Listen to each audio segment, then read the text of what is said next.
La Zona Cero. Pero qué bélicos, qué agresivos nos han venido esta noche Carlos Canales y Jesús Callejo. Han elegido como tema monográfico la agresividad en el arte, en la cultura. Y la verdad es que viendo la nómina de personajes, cada uno de ellos ya de por sí tiene un monográfico exclusivo. Pero bueno, hoy vamos a hacer una miscelánea, vamos a presentaros por lo menos 4, que seguro que van a provocar alguna que otra sonrisilla. Porque bueno, si os hablamos de Caravaggio, si os hablamos de Quevedo, si os hablamos de Alonso Cano, bueno, pues seguro que pensáis, bueno, hombre, pero estos son grandes de la cultura, de la pintura, de la literatura. ¿Qué tendrán que ver con la agresividad? ¿Qué tendrán que ver? Querido Jesús Callejo, buenas noches. ¿Qué tal? Muy buenas noches. Menudos eran, de armas tomar. De armas tomar. Agresivos, belicosos, algunos fascinerosos. En fin, había de todo, porque el arte no está reñido con el mal o el buen genio, ¿no? En este caso con el mal genio, y algunos de estos artistas pues se caracterizan precisamente por eso, ¿no? Incluso algunos participaron en duelos. Es muy conocido el caso de Cyrano de Bergerac, que mucha gente cree que es un personaje de ficción y existió en la realidad, no tenía esa nariz tan prominente como le pintan, pero sí que era un duelista profesional, era un espadachín consumado y era tan audaz y tan fino con la espada que como los versos, o sea que era un buen poeta y además un autor de novelas de ciencia ficción, más bien de anticipación como se llamaban entonces. Querido Carlos Canales, buenas noches. Hola, buenas noches. Y nada como ser pendenciero, ¿verdad? Además es que era la mejor manera de progresar a veces en aquella época, pero también te podías buscar la ruina, y yo he traído 2 casos de los que a uno le sirve al principio de su carrera para ser más conocido y progresar más, y otro que desde el principio se vio que tenía un carácter que iba a acabar mal la cosa. Bueno, pues mira, vamos a empezar precisamente con Quevedo, porque yo creo que eso va a enganchar mucho a nuestros oyentes, porque este sí que ya la fama le precede, ¿no? Claro, Quevedo además es una de las figuras menos conocidas de España.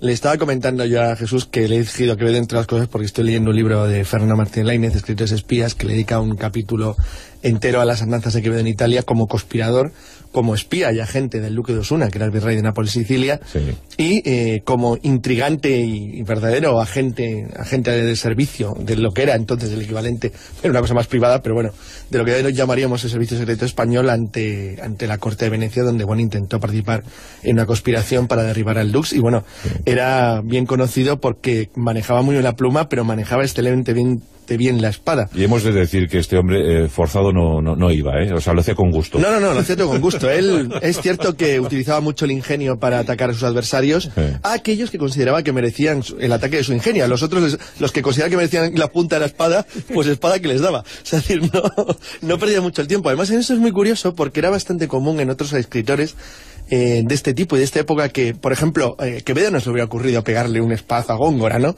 Simplemente le insultaba de miles de formas, pero normalmente de forma ingeniosa y aguda y con creatividad. Sin embargo, en otros casos no perdía el tiempo, directamente sacaba el sable y punto final al asunto.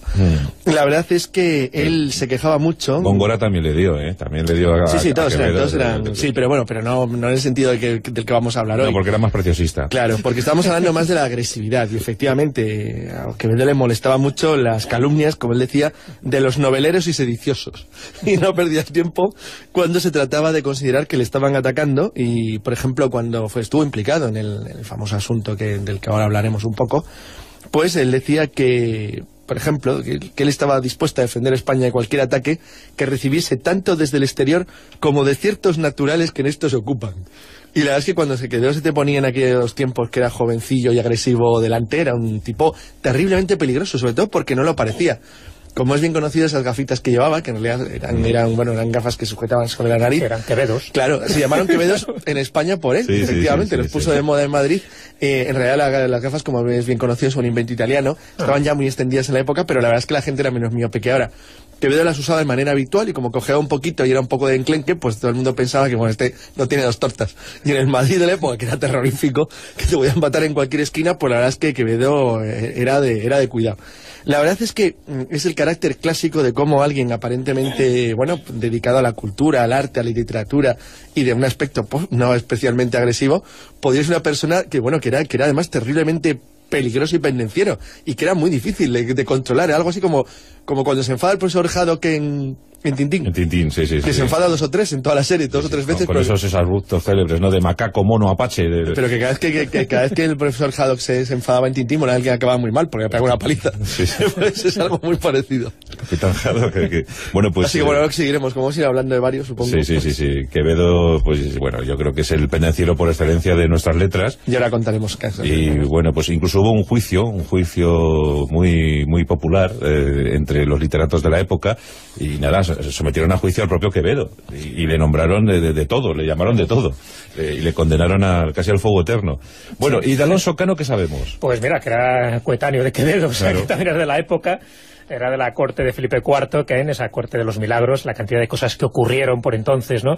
La cantidad de grandes artistas que tuvimos, de grandes místicas, Sor María Jesús de Ágreda, y de grandes personajes de la literatura y de la pintura, y en este caso también de la escultura. Alonso Cano, que mucha gente lo conoce pues por la calle Alonso Cano, incluso por la parada de metro en Madrid, pero fue un personaje de estos curiosísimos, sí, a todos los niveles, porque él era granadino, pero se pasó más de 15 años en Madrid pintando, pues eso, en la corte de Felipe IV, sobre todo le nombró pintor de cámara el conde duque de Olivares, y bueno, pues él alternaba sus ratos de pintura con sus con sus momentos de pendenciero, porque lo era. Se sabe que era un duelista, que era un broncas, que rápidamente se enfadaba por cualquier cosa, y aquí está lo curioso, es decir, fue un personaje que solo pintó obras de arte religiosas, místicas, piadosas. Entonces parece que encaja muy mal que este hombre en sus ratos libres pues fuera un verdadero profesional casi del exabrupto,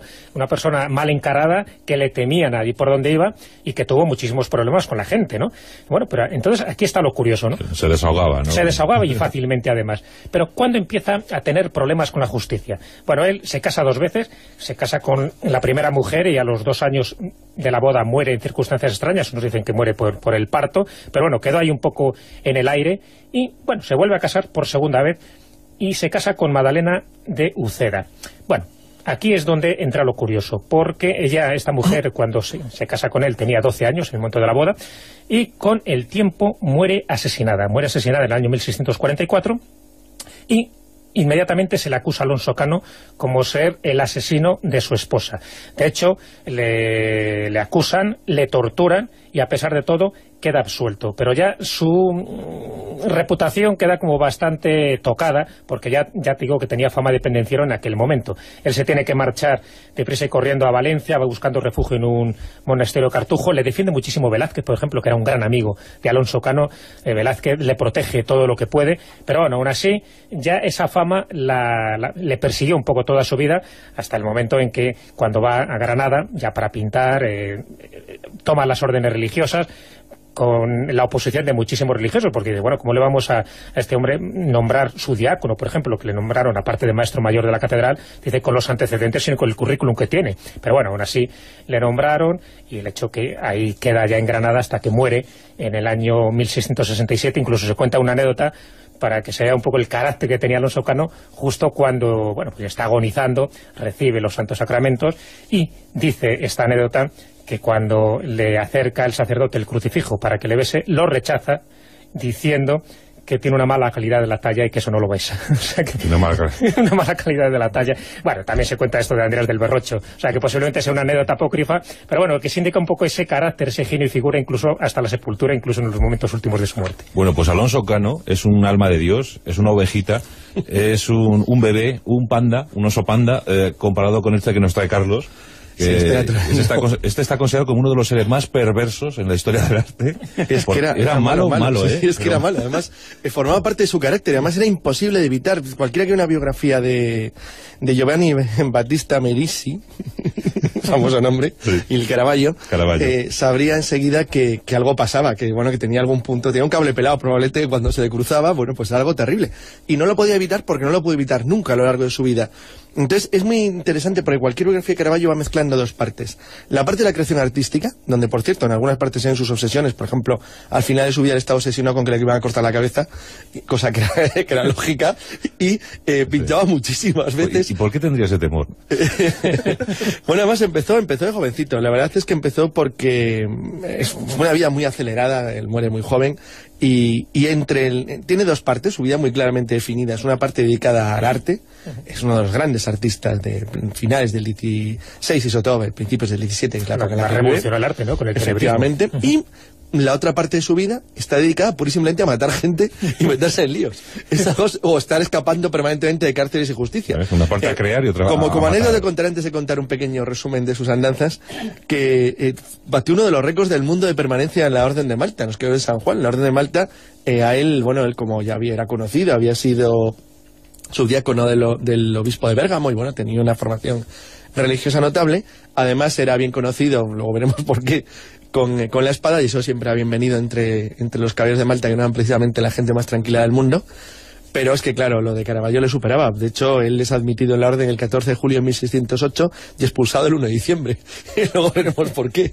Pero la verdad es que se las traía. A él le detuvieron por primera vez, fue un arresto policial, porque se empeñaba en ir armado con espada por las calles de Roma, en zonas donde, bueno, vivía el Papa, era lo que es el Vaticano, y estaba prohibido, bajo cualquier concepto, el portar armas en las cercanías, la zona, obviamente, donde se encontraba el Papa. Pues bueno, la policía le detiene, y dado que no había manera de convencerle de que dejara el arma, le arrestan. Pero él en aquel entonces pintaba para el cardenal Francesco del Monte, y bueno, eso le ayudó bastante, consiguió salir de prisión, y le pusieron en libertad. Pero no sirvió de nada, porque poco tiempo después vuelve de nuevo a ser arrestado por acusar, esta vez porque le pegó una paliza a un artista, a Girolamo Stampa, que decía que era un mal artista, y bueno, pues le cogí y le dejó todo. Entonces le volvieron a detener, y bueno, volvió a salir a la calle, y poco después le vuelven a detener de nuevo por volver a ir por la calle sin espada por una zona prohibida. Entonces, como no aprendía, porque al parecer tenía algún tipo de, está claro que tenía algún problema, él, bueno, estuvo trabajando para diversos nobles conocidos, para eclesiásticos. La verdad es que él siguió evolucionando como pintor, pero en 1603 de nuevo se le ocurrió, lo peor del mundo que le pudo pasar es que meterse con Caravaggio era muy peligroso. Entonces había un pintor que se llama Giovanni Baglione que se creyó contra él porque decía que difundían poesías difamatorias. Por supuesto, de nuevo se produjo el interrogatorio, la nueva agresión, y de nuevo tuvo que escapar, y esta vez se refugió en Tolentino, hasta que en 1604 se produce el primer incidente grave. Y es que el 24 de abril él fue acusado por un trabajador de un hostal que se llamaba Pietro de Fusacalla, de que le había lanzado a la cara un plato de alcachofas y que le había insultado. Hasta ahí parecía algo normal, pero él tuvo una especie como de conducta muy agresiva a lo largo de todo el año 1604, fue una especie de crescendo terrible. De hecho, el 4 de junio del mismo año le vuelven a detener y le condenan porque había herido a Pietro de la Carnaccia. Otra vez vuelve a tener de nuevo un incidente con varios artistas menores que no le gustaba lo que hacía, a los que había insultado y perseguido. Entonces, bueno, le volvieron a arrestar. Hasta todo eso, mientras tanto, estaba pintando, por ejemplo, a la Virgen de los Peregrinos. O sea, que fue un año para el creativo.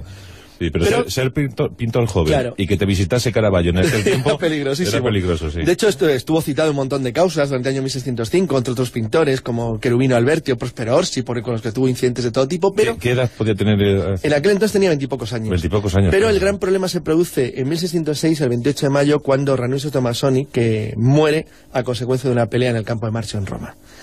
Esto ya es mucho más serio porque es un asesinato, entonces él empieza a ser perseguido por la justicia. Obviamente no existía algo parecido a lo que llamaríamos Interpol, pero por alguna razón extraña le perseguían todas las policías y agentes del mundo, lo cual quiere decir que era bastante conocido, que era un tipo complicado y peligroso. Vamos, que le habían tomado cariño. Hay que tener en cuenta que todos los artistas de la época vivían de mecenazgos, es decir, vivían para familias nobles que les financiaban las obras, o bien para la iglesia. De hecho, que era lo más habitual dentro al menos de la Europa católica de la época. El problema de Caravaggio es que cada uno de los contratos se entremezclaba con que tenían que sacarle de la cárcel, o tenían que ir a buscar la cárcel, o acabar en la cárcel por algún motivo. Eso es lo que probablemente, bueno, con seguridad le hace huir a Malta. Él llega a Malta escapando de la justicia, y cuando llega, sus habilidades con la espada y su carácter es bien apreciado por parte del gran maestre, al cual, por cierto, pintó. Lo cual es curioso porque es uno de los pocos cuadros que se conservan del gran maestre de la época. Al de Viñancourt. Exacto, a Viñancourt. Entonces, él pinta a Viñancourt durante los apenas 3 meses que estuvo, porque el 27 de agosto no pudo contenerse y en un duelo vuelve a herir de gravedad un caballero de Malta, con el que había cruzado unas palabras de más. Y le habían admitido un mes antes, ¿no? Sí, sí, efectivamente. Le habían admitido el 14 de julio y el 27 de agosto ya se había cargado a un caballero de Malta. Y bueno, porque todavía si hubiera sido un turco, ya podían pensar. Sí. El caso es que el 6, bueno, es detenido y encarcelado, pero como siempre consigue escapar de la cárcel el 6 de octubre, y el 1 de diciembre el Gran Consejo de la Orden de los Caballeros de San Juan decide expulsarle. No obstante, fíjate, le dio tiempo a hacer, aparte de... Se conservan de su época maltesa un retrato con armadura del gran maestre, el que hemos citado, de Viñancourt, y su paje, la degollación de San Juan Bautista, es la primera cabeza cortada. Está obsesionado con las cabezas cortadas. En la cocatedral de La Valeta. Exacto. Y efectivamente es esta en La Valeta. Y luego la sepultura de Santa Lucía, que está en el Museo Regional de Siracusa. En Sicilia. 3 obras. 3 obras, 3 meses. 3 meses un muerto. Bueno, no estuvo mal. Entonces, la verdad es que era un caso terrible. Hombre, además, fíjate que se basaba mucho en sus modelos en prostitutas, por ejemplo, en cadáveres. Sí. Bueno, y eso que fíjate, sabes que le acusaban de homosexualidad, por lo cual eso fue una de las cosas, porque cada vez que alguien lo insinuaba a alguien que moría o tenía algún problema. Sí, sí. Y no vivió mucho más, ¿eh? No mucho más, porque él escapa de Malta el 1 de diciembre, el 6 de octubre de 1608, en 1609 se le encuentra de nuevo en Italia, y en Roma el 24 de octubre de nuevo tiene problema, porque un artista que de nuevo ha discutido con él en Nápoles, le pegó tal paliza que le dejó totalmente desfigurado. Entonces, como siempre, le pasó... Bueno, ahí fue él el que tuvo el problema, ¿eh? Sí, porque tuvo otra dependencia de nuevo, acabó mal herido y tal. El caso es que volvió a pintar de nuevo a David con la cabeza de Goliat, como sabes, está obsesionado con las cabezas cortadas. Sí. Y la resucitación de Lázaro, que lo acababa de pintar un poco antes de la pelea, hasta que finalmente muere el 18 de julio de 1610. La verdad es que fue una vida breve pero intensa, no hay duda alguna. Debía tener unos 30 años, Sí, ¿no? sí, poco más de 30 años. Sí. El caso es que es un caso notable de cómo se podía ser increíblemente agresivo y pendenciero y al mismo tiempo un artista magnífico. Sí, pues esta dualidad, ¿no? Este trastorno bipolar casi, ¿no? Sí, porque además se sabe que en algunas cabezas decapitadas se representa el mismo. Sí. O sea, con lo cual tenía un cierto aire masoca. Se sabe, por ejemplo, que cuando él pintaba muchos cuadros sobre la Virgen, entonces cuando él pinta un cuadro sobre la muerte de la Virgen, no se le ocurre otra cosa que poner como modelo el cadáver de una mujer que se había ahogado en el río Tíber. Entonces, cuando se enteran de esto, los clientes rechazan la obra. O sea, que él no tenía ningún tipo de problema de colocar... Bueno, hay que pensar que los mismos sospechaban que la había matado.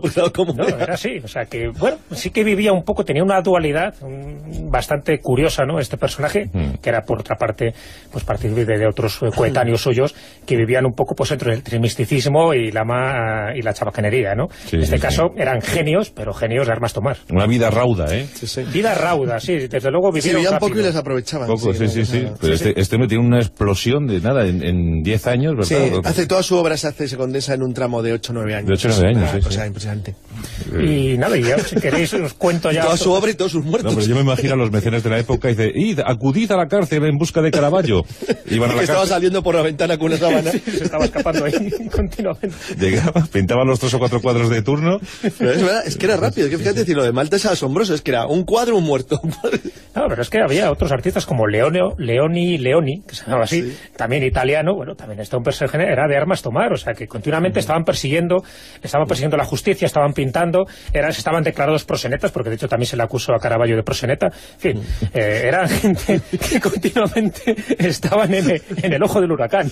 Para habernos matado. Sí. Eran auténticos duelistas en algunos casos, ¿no? De hecho, nuestro Blasco Ibáñez era famoso se también. batió en 26 duelos, ¿no? Creo. Sí, en 20 y tantos duelos, y de hecho hay grandes escritores, en este caso rusos, por ejemplo, como es Lermontov o Pushkin, que mueren en duelos. O sea, que escribieron, pero cuando tuvieron la mala fortuna de cruzarse, o bien a espada, o bien a pistoletazo, con alguien que era más hábil que él, pues adiós, muy buenas, adiós Pushkin y adiós Lermontov. Que célebre la anécdota de Blasco Ibáñez, cuando fallece, el célebre autor, pues un amigo suyo cedió una señera valenciana, y pues con ella fue a la tumba. Y el ABC de la época, pues cometió una fe de rata Y dice, Blasco Ibáñez enterrado con la señora. No, eso, Blasco Ibáñez fue enterrado con la señora.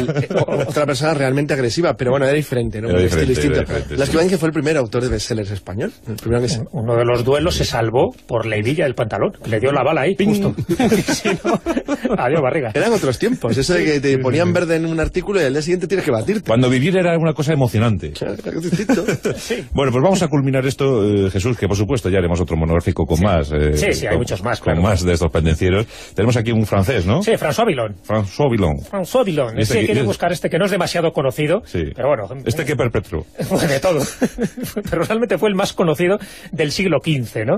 Y hizo de todo. La verdad es que es otro de los personajes representativos que estuvo metido en todas las refriegas, incluso en una sociedad secreta de malhechores, que ya se las trae, ¿no? Que eran los coquillars. Y los coquillars fue un grupo muy curioso porque surgió mucho antes que François Villon y utilizaron un argot hermético para, bueno, pues mandarse sus mensajitos, en fin, sus claves.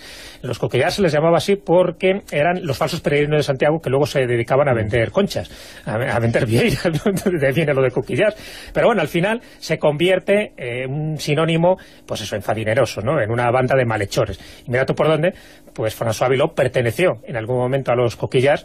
Se sabe que usaban entre ellos ese argot hermético, ¿no? Y muchos poemas los compuso con este argot, que se llamaba el Jobelín, por cierto.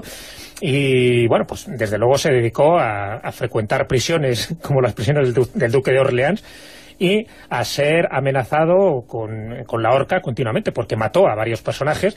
De hecho, estuvo por lo menos en media docena de prisiones a lo largo y ancho de Francia. En el 15 se mataban mejor que en el 17. Se mataba, sí, además quedaban mucho más impunes. En el 15 es que se mataba mucho. Se mataba mucho, sí. Cuando estaba en el Port Negus, en 1462, pues le denuncia, ¿no? Una vez más, porque había tenido una riña callejera, y se le acusa, se le interroga con el método del agua. Ya sabéis que el método del agua, esa tortura era terrible, la toca o el suplicio del agua, ¿no? Sí. Que era pues muy similar a lo que lo hicieron los nazis, ¿no? En el baño ese donde colocaban a la víctima sobre un caballete y luego, o una escalera, ¿no? Y le cubrían el rostro con un paño, le penetraban hasta la boca con ese paño en la garganta y bueno, pues prácticamente le producían la asfixia.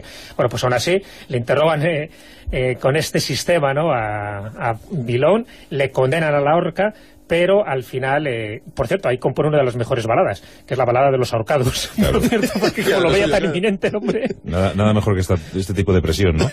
Pero bueno, le conmutan la pena por la expulsión, tan solo 10 años de la ciudad de París, no quieren saber nada de él, ni por París, ni por los alrededores. Y el último documento, que es este, donde hay constancia de las andanzas de Villon, que es el 5 de enero de 1463, ya no se vuelve a saber más de él. Es decir, no hay ninguna tumba, no se sabe ya qué pasó de él, si realmente muere un año o 2 años después, no se sabe nada más de él. Bueno, comenta Rabelais que en los últimos años se los pasó en un castillo de Saint-Mézin componiendo representaciones teatrales, así el pobre intentando olvidarse de él mismo y de que lo olvidaran, porque si no iba a acabar con su cuello en la horca. Y este es un personaje curioso, ya digo, que también tiene un currículum tremendo, pero no es el momento de citarlo, pero sí un poco decir que en aquella época François Villon fue el representante más genuino de la literatura y de lo más pendenciero que por entonces se granaba. De hecho, si no hubiera llegado a viejo, porque por entonces la media de edad estaba en esos 40-45 años. Sobrepasar esa edad, que no sabemos si François Villon lo hizo, pero ya era un mérito, porque en cualquier momento tenías la muerte en la esquina, ¿no? Y había que saber defenderse muy bien con la espada, y en este caso también con la pluma. O sea, que sepamos, superó la cuarentena. Sí, casi seguro, porque él se sabe que nace en 1431, a partir del 63 se pierde la pista, es decir, que ya por lo menos ya tiene más de 30 años cumplidos, o sea que puede ser que a los 40 años, sí, puede ser, si es verdad lo que dice Rabelais, que todavía estuviera vivo, lo cual ya era un mérito, no te creas. Tú fíjate, con 32 años y ya el currículum que... Y en medio de la Francia de la guerra de los 100 años, que un espanto. Asesino, asaltante de caminos... Sí, pero es que era un mundo que aquí no era asaltante de caminos. Sí, es verdad. No, y además haciendo poemas realmente prodigiosos. Sí, uno de los poemas, pues, los que también, claro, iban un poco en esa misma línea, ¿no? De lo que él vivía y de lo que él conocía. Dice: rima, zayere, pulsa un instrumento como los locos que el disfraz protege. Hazte el payaso, el mago, inventa un cuento y representa donde se te deje escarnios, farsas y moralidades. Gana las cartas, todo lo que adquieres, escucha atentamente y no te enfades. Todo se va en tabernas y en mujeres. Bueno, este es un poema de François Villon. Un propósito de vida. Que para que veas un poco, pues eso. Para quien tenía que sobrevivir, fíjate que los ambientes que no se es comparable por el entorno social en el que se movía, pero a mí el entorno del mundo me recuerda mucho a Jorge Manrique. Porque vive en la misma época, bueno, mueren de la misma forma, más o menos. Bueno, no sabe cómo muere, a Jorge Manrique le dejan sin cabeza en García Muñoz. Bueno, de una pedrada. Pero Christopher Marlowe, que también muere en una reyerta de taberna, también, ¿no? También. Pero ¿qué es eso? Decir, que sabían que iban a vivir poco. Y muy joven, Christopher Marlowe no llega a los 30 años. Claro, pero es que por lo menos esa muerte, ¿no? Sabían realmente que las posibilidades de vivir mucho tiempo eran escasas. Es que antes te morías con 28 o 29 años y vamos, ya está. Claro, pero que es verdad que eso aceleraba y condicionaba mucho el comportamiento de la gente, porque sabían que su esperanza de vida era muy corta, que si superaron la infancia, que ya era un milagro, lo más normal es que no pasaran de los 30 y tantos años. Pero porque lo más normal es o que murieran o de causa natural, es decir, una infección, una enfermedad o lo que sea, o en cualquier incidente violento de cualquier tipo, porque la vida era breve. Muy breve. Es decir, llegar de manera normal a la vejez, como ahora, eso era algo absolutamente extraordinario y muy infrecuente. Entonces y mucho más en las clases bajas, que eran todas, prácticamente. Bueno, pues eso ya lo dijo Pedro Picapiedra. Dice, mi padre llevó una vida muy sana y llegó a la edad longeva de 38 años, ¿no? Bueno, pues muchas gracias, Carlos Canales. Toma, para ti estas lentes de Quevedo. Ay, qué bien son de 23 aumentos. Está bien. Por eso ya decía yo que pesaban. Y para ti, Jesús, toma esta réplica exacta de un potro renacentista. Sí. Ponte. Sí, pero está un poco desbocado, ¿no? Ya, pero es que ahora vengo con el cubo y... O sea, que por eso. Ya verás qué risa. Para derribar al Dux, y bueno, era bien conocido porque manejaba muy bien la pluma, pero manejaba excelentemente bien la espada. Y hemos de decir que este hombre forzado no iba, o sea, lo hacía con gusto. No, lo hacía todo con gusto. Él es cierto que utilizaba mucho el ingenio para atacar a sus adversarios, a aquellos que consideraba que merecían el ataque de su ingenio. A los otros, los que consideraban que merecían la punta de la espada, pues espada que les daba. O sea, es decir, no perdía mucho el tiempo. Además, en eso es muy curioso porque era bastante común en otros escritores de este tipo y de esta época que, por ejemplo, Quevedo no se le hubiera ocurrido pegarle un espadazo a Góngora, ¿no? Simplemente le insultaba de miles de formas, pero normalmente de forma ingeniosa y aguda y con creatividad. Sin embargo, en otros casos no perdía el tiempo, directamente sacaba el sable y punto final al asunto. La verdad es que él se quejaba mucho. Góngora también le dio, También le dio a Sí, todos eran. Sí, pero bueno, pero no en el sentido del que vamos a hablar hoy. No, porque era más preciosista. Claro, porque estamos hablando más de la agresividad, y efectivamente a Quevedo le molestaba mucho las calumnias, como él decía, de los noveleros y sediciosos. Y no perdía tiempo cuando se trataba de considerar que le estaban atacando, y por ejemplo cuando estuvo implicado en el famoso asunto del que ahora hablaremos un poco, pues él decía que, por ejemplo, que él estaba dispuesto a defender España de cualquier ataque que recibiese tanto desde el exterior como de ciertos naturales que en esto se ocupan. Y la verdad es que cuando se te ponía en aquellos tiempos que era jovencillo y agresivo delante, era un tipo terriblemente peligroso, sobre todo porque no lo parecía. Como es bien conocido, esas gafitas que llevaba, que en realidad eran gafas que sujetaban sobre la nariz. La zona cero. Pero qué bélicos, qué agresivos nos han venido esta noche Carlos Canales y Jesús Callejo. Han elegido como tema monográfico la agresividad en el arte, en la cultura. Y la verdad es que viendo la nómina de personajes, cada uno de ellos ya de por sí tiene un monográfico exclusivo. Pero bueno, hoy vamos a hacer una miscelánea, vamos a presentaros por lo menos 4, que seguro que van a provocar alguna que otra sonrisilla. Porque bueno, si os hablamos de Caravaggio, si os hablamos de Quevedo, si os hablamos de Alonso Cano, bueno, pues seguro que pensáis, bueno, hombre, pero estos son grandes de la cultura, de la pintura, de la literatura, que tendrán que ver con la agresividad. ¿Qué tendrán que ver? Querido Jesús Callejo, buenas noches. ¿Qué tal? Muy buenas noches. Al principio de su carrera, para ser más conocido y progresar más, y otro que desde el principio se vio que tenía un carácter que iba a acabar mal la cosa. Bueno, pues mira, vamos a empezar precisamente con Quevedo, porque yo creo que eso va a enganchar mucho a nuestros oyentes, porque este ya la fama le precede, ¿no? Claro, Quevedo además es una de las figuras menos conocidas de España. Le estaba comentando yo a Jesús que le he elegido a Quevedo entre las cosas porque estoy leyendo un libro de Fernando Martín Lainez, Escritores Espías, que le dedica un capítulo entero a las andanzas de Quevedo en Italia como conspirador, como espía y agente del duque de Osuna, que era el virrey de Nápoles y Sicilia, Sí. y como intrigante y verdadero agente de servicio de lo que era entonces el equivalente, era una cosa más privada, pero bueno, de lo que hoy llamaríamos el Servicio Secreto Español ante la Corte de Venecia, donde intentó participar en una conspiración. Menudos eran, Bueno, de armas tomar. De armas tomar, agresivos, belicosos, algunos facinerosos, en fin, había de todo, porque el arte no está reñido con el mal o el buen genio, ¿no? En este caso con el mal genio, y algunos de estos artistas pues se caracterizan precisamente por eso, ¿no? Incluso algunos participaron en duelos. Es muy conocido el caso de Cyrano de Bergerac, que mucha gente cree que es un personaje de ficción y existió en la realidad, no tenía esa nariz tan prominente como le pintan, pero sí que era un duelista profesional, era un espadachín consumado y era tan audaz y tan fino con la espada que como los versos, o sea que era un buen poeta y además un autor de novelas de ciencia ficción, más bien de anticipación como se llamaban entonces. Querido Carlos Canales, buenas noches. Hola, buenas noches. Y nada como ser pendenciero, ¿verdad? Además es que era la mejor manera de progresar a veces en aquella época, pero también te podías buscar la ruina, y he traído dos casos de los que a uno le sirve